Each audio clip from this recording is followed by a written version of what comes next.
Expulsion ce matin des principaux camps de Rome de l'agglomération sur décision préfectorale. Un nouvel éclairage nocturne pour les ponts Wilson et Lafayette à Lyon. Enfin, l'OL se prépare à affronter le PSG en Coupe de la Ligue. La police est ici apparemment pour expulser le plus gros bidonville de l'agglomération, qui était ici depuis 1 an et demi. Démantèlement ce matin par la police des 3 principaux camps roms de l'agglomération, à la Fessine, à Saint-Priest ou ici à Vaux-en-Velin.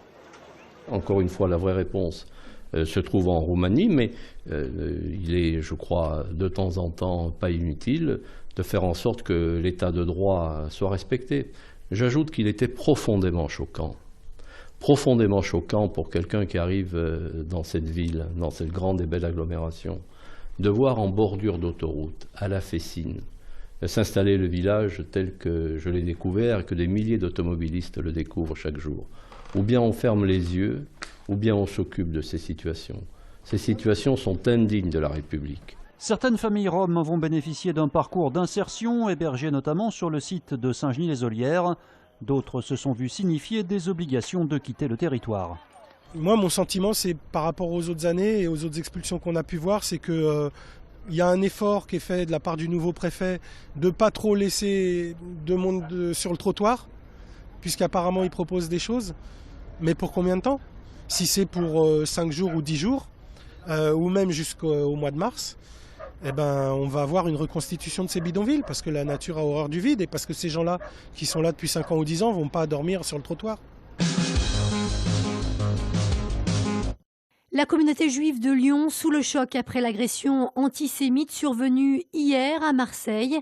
Un enseignant portant une kippa a été attaqué à la machette alors qu'il se rendait à l'Institut franco-hébraïque. L'agresseur est un lycéen de 15 ans se réclamant de Daesh. Ce qui interpelle particulièrement, c'est l'âge de l'agresseur. C'est un jeune de 15 ans.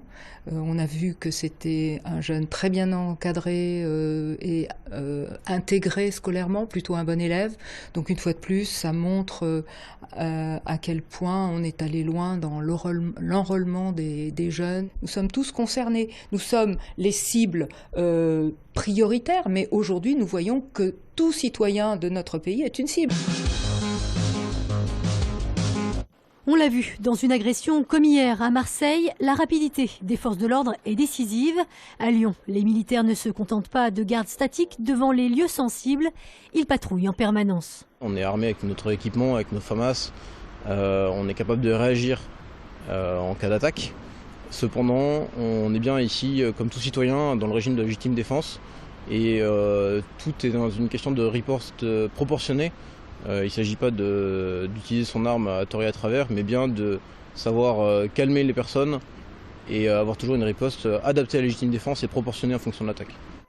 Des Lyonnais qui commencent à s'habituer à la présence des militaires mobilisés depuis les attentats de Charlie Hebdo. C'est vrai que ça conforte un peu, parce qu'avec tout ce qui se passe, mais ça fait du bien de les voir quand même. Ça rassure. Après, si c'est efficace, je ne sais pas. Par rapport aux attentats, on ne sait pas trop. Comme c'est imprévisible, il faut qu'il soit là au bon moment. Enfin, bon moment, c'est façon de parler, voilà, mauvais moment. Dans la région, 750 soldats sont mobilisés dans le cadre de l'opération Sentinelle. Les ponts Wilson et Lafayette à Lyon viennent d'être dotés d'un nouvel éclairage qui était présenté hier soir. La teinte dite bleu glaciaire rappelle les origines du Rhône. Partout en Europe et aussi en Asie maintenant, Lyon est réputée comme une ville de la lumière.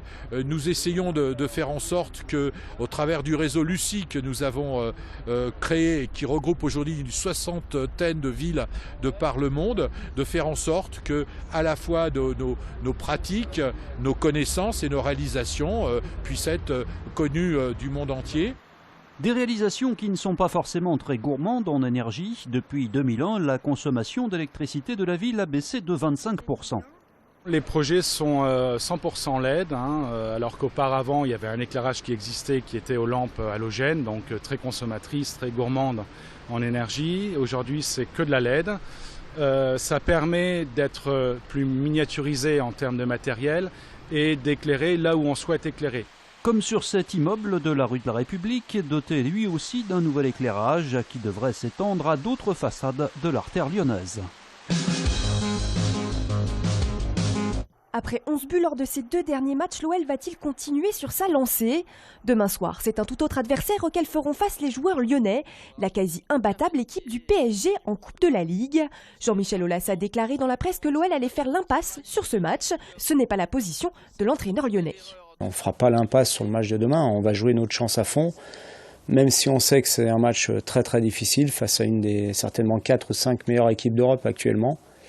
Et que se qualifier demain serait un véritable exploit, mais en football, il y a des exploits parfois, il faut déjà y croire pour pouvoir les réaliser, donc on est dans cet état d'esprit. Les cadres de l'équipe devraient cependant être mis au repos pour préparer notamment le très attendu derby dimanche face à Saint-Etienne. Coup d'envoi des quarts de finale de la Coupe de la Ligue demain, 21 h, au Parc des Princes.